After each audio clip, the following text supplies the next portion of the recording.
Halo semuanya, selamat datang kembali di channel Jendela Dunia. Jangan lupa tekan tombol subscribe dan nyalakan loncengnya. Mari kita buka jendela wawasan kita hari ini. Kamu pernah dengar nggak sih kalimat sakti yang selalu diulang-ulang setiap kali orang membicarakan dunia kesehatan di negara kita?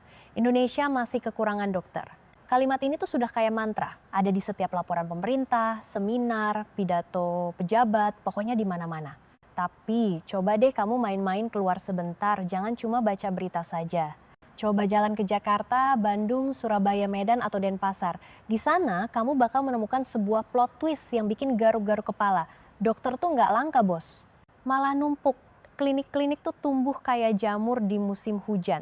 Kamu lempar batu di jalanan protokol, kemungkinan besar kena plang praktik dokter gigi, klinik kecantikan, klinik estetika, atau dokter kulit yang berjejeran di satu jalan yang sama. Jadi masalah sebenarnya tuh bukan kurang dokter, tapi lebih ke arah dokter-dokter ini sebenarnya lagi kehilangan pijakan di sistem yang katanya mereka abdi itu. Dulu banyak dokter di Indonesia tumbuh dengan mindset yang lurus-lurus saja. Masuk ke dokteran, hidup aman, mimpinya sederhana. Lulus, punya STR, punya SIP, buka praktik sendiri, kelar urusan. Buat yang belum tahu, STR itu surat tanda registrasi, anggap saja KTP-nya dokter buat kerja. Terus SIP itu surat izin praktik, izin buat kerja di tempat tertentu. Dulu rumusnya gampang, punya 2 kertas sakti itu, pasang plang di depan rumah, pasien bakal datang sendiri kayak semut mencari gula. Model begini memang pernah valid. Tapi itu cerita 15 atau 20 tahun yang lalu, zaman dimana saingan belum seganas sekarang. Indonesia hari ini tuh medannya sudah beda total, men. Penduduk memang makin banyak, orang kaya baru alias kelas menengah juga makin bejibun. Tapi jangan lupa, biaya hidup makin gila, ekspektasi pasien makin rewel, dan persaingannya sudah jauh di luar nalar. Dokter-dokter yang di kampusnya cuma diajarkan anatomi doang, tapi nol besar soal bisnis. Coba kamu lihat ledakan klinik kecantikan sama dokter gigi 10 tahun terakhir. Di kota gede, buka klinik skincare atau gigi itu sudah kayak buka warkop, ada di mana-mana. Masalahnya, barang dagangannya tuh mirip semua. Putikan gigi, scaling, veneer, facial, laser, treatment glowing-glowingan. Di mata pasien awam, bedanya apa? Nggak ada. Ketika produknya sama persis, satu-satunya cara buat menang, ya cuma satu, adu murah. Nah, pas harga sudah dijadikan senjata, ini bukan lagi soal dunia medis, ini sudah jadi pasar kaget. Murni dagang. Di sini kita masuk ke zona bahaya yang namanya price war, alias perang harga.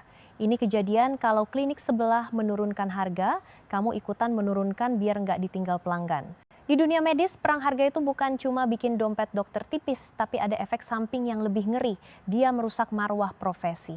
Ketika tarif dipaksa serendah mungkin, waktu buat memeriksa pasien otomatis dipangkas biar kejar setoran. Tekanan buat jualan obat atau treatment tambahan makin gila, dan dokter pelan-pelan berubah fungsi. Dari penyembuh jadi sales marketing berjas putih. Banyak dokter muda masuk ke dunia ini dengan idealisme setinggi langit mau menyelamatkan nyawa, tapi realita langsung menampar mereka dengan pelajaran baru. Selamatkan dulu klinik kamu sebelum menyelamatkan pasien. Kenapa? Karena yang punya ruko nggak mau tahu idealisme kamu. Distributor alat nggak mau nunggu. Karyawan butuh gaji. Ini yang namanya fixed cost alias biaya pasti. Mau ada pasien atau klinik, kamu sepi kayak kuburan, tagihan sewa, cicilan alat, listrik, air, pajak itu semua tetap jalan terus kayak argo taksi. Nah, disinilah banyak dokter baru sadar soal satu istilah keramat pas sudah telat, cash flow alias arus kas. Ingat ya, cash flow itu bukan profit di atas kertas. Cash flow itu duit beneran yang keluar masuk laci kasir tiap bulan. Sebuah klinik bisa saja kelihatan hedon banget di Instagram, antreannya panjang, interiornya marmer. Tapi kalau cash flow-nya negatif, artinya duit keluar lebih deras daripada duit masuk, itu klinik sebenarnya lagi sekarat alias mati pelan-pelan, cuma belum ambruk saja. Buat melawan sepi, banyak klinik akhirnya lari ke marketing. Awalnya posting-posting biasa, lama-lama bakar duit buat iklan, terus menyewa influencer. Kamu tahu kan, bayar selebgram buat bilang bagus banget loh guys, itu nggak murah. Dan paradoks konyolnya adalah banyak klinik bangkrut bukan karena enggak ada pasien, tapi karena kehabisan duit cuma buat kelihatan kayak lagi banyak pasien. Terus ada juga jalur lain yang sering dianggap dewa penolong, BPJS Kesehatan. Secara teori, ikut BPJS itu bikin pasien mengalir deras. Tapi realitanya buat dokter swasta, ribetnya minta ampun, tarifnya merakyat banget. Urusan administrasinya bikin pusing dan pembayarannya seringkali butuh kesabaran ekstra alias nunggak. Dokter dipaksa menangani pasien sebanyak-banyaknya cuma buat menutup operasional. Hasilnya capek fisik, capek hati. Istilahnya kerja rodi versi modern. Ada perasaan yang umum banget di kalangan dokter BPJS. Capek tapi nggak kaya-kaya. Kamu kerja lebih keras, pasien lebih banyak, tapi risiko hukumnya juga makin besar. Salah sedikit saja, fatal. Dan konsekuensinya bisa jauh lebih ngeri daripada yang pernah diajarkan dosen di fakultas. Contoh paling nyata tuh soal hukum ketenagakerjaan. Banyak klinik mengakali dengan nge-hire karyawan pakai status mitra atau freelance biar nggak usah bayar tunjangan macam-macam. Di atas kertas sih irit, tapi di mata hukum Indonesia beda mitra sama karyawan itu tipis banget. Kalau ada sengketa atau sidak dari Disnaker, itu klinik bisa kena denda, disuruh bayar rapel, bahkan digugat. Banyak dokter yang buta hukum cuma percaya sama kata teman atau akuntan abal-abal dan baru sadar pas sudah kena masalah. Kamu bayangkan deh, momen pas seorang dokter menerima amplop coklat isinya surat panggilan polisi atau pengadilan.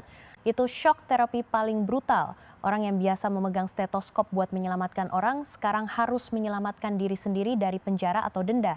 Kampus kedokteran nggak pernah mengajarkan cara menghadapi gugatan, nggak mengajarkan manajemen krisis keuangan, dan nggak mengajarkan cara survive jadi pengusaha di hutan rimba yang kompetitif ini. Di titik itulah banyak dokter baru sadar kebenaran pahitnya. Ilmu medis itu buat menyelamatkan pasien, tapi ilmu ekonomi dan hukum itu buat menyelamatkan dokternya.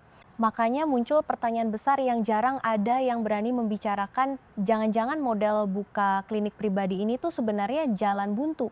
Atau masalahnya bukan di modelnya, tapi karena kita terlalu mendewakan buka praktik sebagai satu-satunya jalan sukses buat dokter, memang ada klinik yang gulung tikar, tapi ada juga yang survive. Yang survive ini biasanya bukan yang alatnya paling canggih atau ruang tunggunya paling instagramable. Mereka survive karena struktur biayanya rendah, layanannya jelas, dan enggak sok-sokan mengejar gengsi. Mereka tahu diri dan tahu batasan, enggak memaksa jadi sesuatu yang pasar sudah enggak butuh. Masalahnya, sedikit banget dokter yang dididik buat paham beginian dari awal. Ada pergeseran yang diam-diam tapi bahaya banget lagi kejadian di dunia medis kita. Ini nggak bakal kamu temukan di laporan Kemenkes. Ini soal deformasi etika karena tekanan pasar. Bukan karena dokternya jahat, tapi karena keadaan memaksa mereka jadi begitu.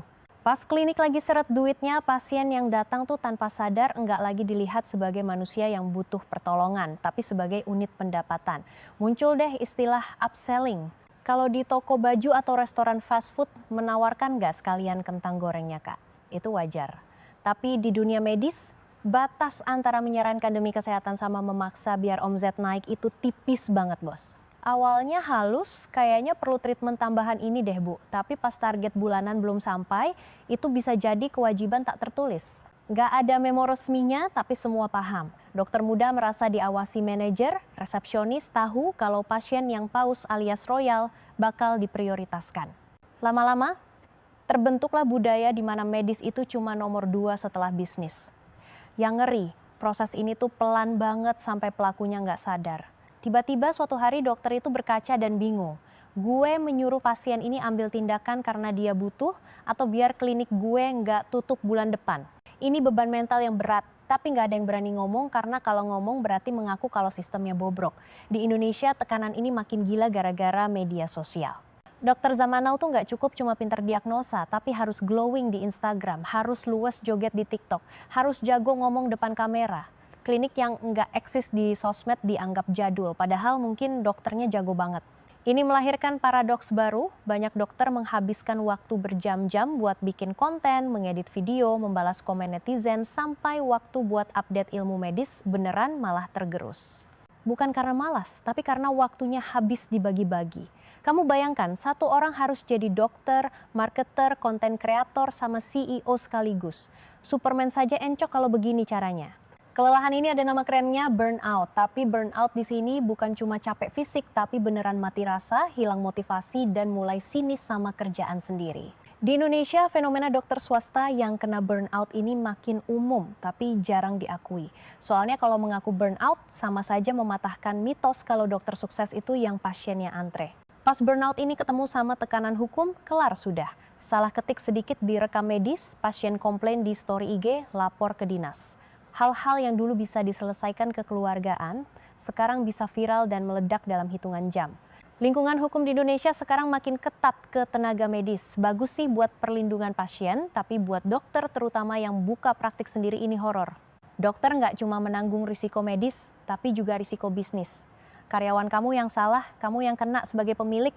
Banyak dokter pertama kali ketemu pengacara bukan karena malpraktik bedah, tapi karena nggak mengerti kontrak sewa ruko atau salah urus karyawan. Ini lubang maut. Fakultas kedokteran nggak mengajarkan cara baca kontrak sewa, nggak mengajarkan bedakan risiko badan usaha, nggak mengajarkan UU Ketenagakerjaan. Dan kekosongan ilmu ini biasanya diisi bukan sama pelajaran, tapi sama penyesalan pas sudah kejadian. Sekarang kelihatan banget ada perpecahan nasib di kalangan dokter swasta. Ada kubu yang nekat ekspansi, beli alat baru, buka cabang, mengejar image klinik sultan. Ada kubu satu lagi yang justru mengerem, mengecilkan skala, spesifik banget, irit biaya, dan rela enggak terkenal. Kubu pertama yang nekat ekspansi memang kelihatan mentereng di sosmed. Tapi mereka ini rapuh banget. Utangnya besar, biaya operasional selangit, sangat bergantung sama jumlah pasien yang nggak tentu. Algoritma Instagram berubah sedikit, ekonomi lesu sedikit, atau ada skandal kecil saja, kerajaan bisnis mereka bisa runtuh kayak istana pasir. Kubu kedua justru sebaliknya. Kliniknya kecil, karyawannya sedikit, nggak pasang iklan gila-gilaan. Mereka fokus ke segmen pasien tertentu saja, tahu diri. Mereka nggak mengejar level dunia, yang penting dapur ngebul. Di pasar yang sudah jenuh alias red ocean, kemampuan buat bertahan hidup itu kadang lebih penting daripada kemampuan buat jadi raksasa. Ini bikin kita harus nanya pertanyaan yang agak nyelekit. Emangnya semua dokter wajib buka klinik ya? Bertahun-tahun masyarakat kita kayak menanamkan doktrin kalau dokter sukses itu ya harus punya praktik sendiri. Padahal realitanya sekarang, buka klinik itu bukan cuma praktik dokter, tapi terjun ke bisnis yang risikonya ngeri. Ada dokter yang lebih cocok jadi spesialis di RS besar, ada yang jiwanya peneliti, ada yang cocok di birokrasi kesehatan. Tapi gengsi sosial memaksa mereka jadi pengusaha klinik, padahal nggak punya skill bisnis, nggak suka dagang, dan mentalnya nggak siap rugi. Pas bangkrut yang disalahkan individunya. Dokter itu nggak pintar mengatur duit. Padahal sistemnya yang dorong semua orang masuk ke lubang yang sama, padahal lubangnya makin sempit. Pesan yang harusnya didengar sama semua dokter Indonesia hari ini tuh simple. Jadi dokter pintar nggak otomatis bikin kamu jadi pebisnis pintar. Kalau nggak paham bedanya, bayarannya mahal banget. Dunia medis kita nggak kekurangan orang pintar, tapi kekurangan kejujuran soal realita lapangan. Kita butuh ngobrol jujur soal ketakutan finansial, soal ancaman hukum, soal burnout, tanpa takut dibilang lemah. Karena kalau cuma dipendam, masalahnya nggak hilang, cuma nunggu waktu buat meledak. Dan kalau meledak, yang rugi bukan cuma dokter, tapi kita semua sebagai pasien. Kalau kita zoom out dan lihat gambaran besarnya, ada satu hal yang sering dihindari buat dibahas. Industri medis kita lagi dipaksa buat jalan kayak industri barang konsumsi alias FMCG, fast moving consumer goods, padahal kodratnya nggak gitu. Kesehatan itu bukan jualan kopi kekinian atau skincare viral. Pasien bukan sekadar pembeli, mereka datang dengan rasa takut, sakit, bingung, dan menitipkan nyawa ke orang pakai jas putih. Kalau hubungan sakral ini ditarik terlalu kencang ke arah hitung-hitungan dagang, kepercayaan adalah hal pertama yang bakal hancur. Di Indonesia, pergeseran ini cepat banget. Dalam satu generasi, dokter berubah dari otoritas medis yang dihormati, jadi sekadar penyedia jasa. Kesannya modern dan setara, tapi efeknya, tanggung jawab dokter makin berat, tapi wibawa profesionalnya turun. Pasien sekarang merasa kayak raja yang lagi belanja, bisa menuntut macam-macam, banding-bandingkan harga, memberi bintang 1 di Google Maps kalau dokternya kurang senyum, dan nulis review pedas. Keputusan medis enggak lagi dinilai dari sembuh atau enggak, tapi dari puas atau enggak dalam jangka pendek. Muncul lagi istilah penting, defensive medicine alias kedokteran defensif. Ini fenomena di mana dokter mengambil keputusan bukan buat yang terbaik bagi pasien, tapi buat melindungi pantat sendiri dari tuntutan hukum. Menyuruh cek lab macam-macam biar aman, menolak pasien yang penyakitnya ribet karena takut gagal, cari aman lah pokoknya. Di sistem yang penuh tekanan, ini reaksi wajar, tapi bikin biaya kesehatan jadi mahal dan esensi tolong-menolongnya hilang. Banyak dokter nggak sadar kalau mereka sudah kerja pakai mode bertahan ini. Mereka takut ambil keputusan, takut dikomplain, takut direkam diam-diam, takut viral di akun gosip. Ketakutan ini menumpuk jadi stres kronis. Makanya nggak heran kalau banyak dokter mulai mikir ulang soal karirnya. Ada yang memilih balik kerja di RS saja biar gaji aman, ada yang kabur ke luar negeri, ada yang tetap buka praktik tapi main aman banget alias cari selamat. Intinya sama, sistem sekarang nggak bikin dokter merasa aman. Kita sering dibandingkan sama negara tetangga soal jumlah dokter atau canggihnya alat, tapi jarang ada yang bandingkan seberapa sehat profesi dokter itu sendiri buat dijalani jangka panjang. Sistem kesehatan yang bagus bukan cuma soal jumlah kasur RS, tapi soal gimana menjaga biar dokternya nggak rusak di tengah jalan. Kalau dokter terus-terusan ditekan buat jadi malaikat penolong, sekaligus pengusaha sukses, sekaligus selebgram, sekaligus ahli hukum. Ya tunggu saja tanggal mainnya sampai sistemnya ambruk karena pada menyerah. Buat dokter-dokter di Indonesia, ini saatnya buat lebih realistis dan kurang-kurangi halunya. Nggak semua orang harus punya klinik sendiri. Sukses nggak melulu soal punya cabang di mana-mana atau follower jutaan. Ada sukses yang lebih sepi tapi lebih tenang dan awet. Dan buat masyarakat luas, pertanyaannya kita mau punya dokter yang kayak gimana sih? Dokter enggak bisa jadi Superman yang menanggung semua risiko sendirian sambil tetap senyum manis di Instagram. Kalau kita menuntut terlalu banyak, yang kita dapat bukan pelayanan prima, tapi sistem yang retak. Ini bukan buat menyalahkan siapa-siapa. Bukan salah dokter, bukan salah pasien, bukan salah pasar. Ini cuma menunjukkan kalau kita lagi ada di masa transisi yang kacau. Model lama sudah basi, model baru belum jelas bentuknya. Di masa transisi inilah banyak korban berjatuhan kena mental, bangkrut, dan hilang harapan. Satu kalimat penutup yang perlu diingat, dunia medis nggak bisa diatur cuma pakai logika pasar kayak jualan cabai, tapi juga nggak bisa hidup kalau menutup mata sama realita ekonomi.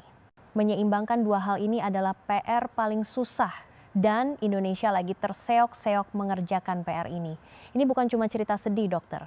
Ini cerita tentang masa depan kesehatan kita semua. Kita mau sistem di mana dokter berani ambil tindakan terbaik, atau sistem di mana dokter selalu nengok ke belakang karena takut dituntut? Jawabannya nggak bakal datang dari satu peraturan menteri atau kampanye humas. Jawabannya ada di gimana kita menghargai profesi ini. Dan selama masih ada satu dokter di klinik kecil di pinggiran tanpa plang neon norak yang masih semangat mengobati orang dengan benar, berarti harapan belum habis. Tapi kalau yang kayak gitu juga sudah punah karena nggak kuat bayar sewa, ya. Wassalam. Angka statistik bagus di kertas nggak bakal ada gunanya lagi.